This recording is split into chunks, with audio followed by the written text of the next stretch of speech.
I would say maybe a year or two before October 7th, when I started to give minimal thought to it.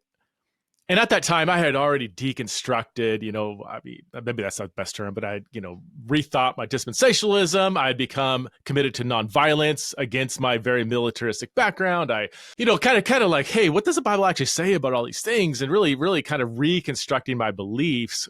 And about 2 years before October 7th, now when I heard the term Palestinian, or like a friend of mine has a Palestinian wife, and I was like, oh, that's interesting. Not like, oh, wow, you married a terrorist or something, which I probably would have thought like 20 years ago. Now it's like, oh, yeah, that's right. Like Palestine, like, I wonder what I would think about that now if I looked into it more.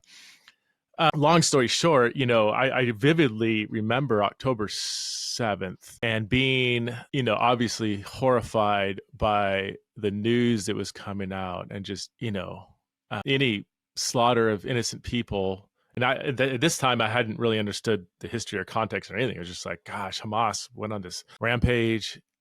But I remember immediately thinking, 5 minutes after I felt sick to my stomach about what was going on, I felt even sicker to my stomach. This is probably the shift in my thinking. I remember thinking even more sick to my stomach because I knew Israel was going to respond with 10 times, 100 times more force and destruction than what they experienced on October 7th. And I just said, oh my word, thousands, tens of thousands of innocent Palestinians are going to be slaughtered in Gaza. This is like the afternoon of October 7th. And that's when I just said, sadly, we're right. And so when it started happening, it wasn't even, I was like, well, I knew this, of course this would happen. But that's what really said, I really want to understand this more, because this is just horrifying.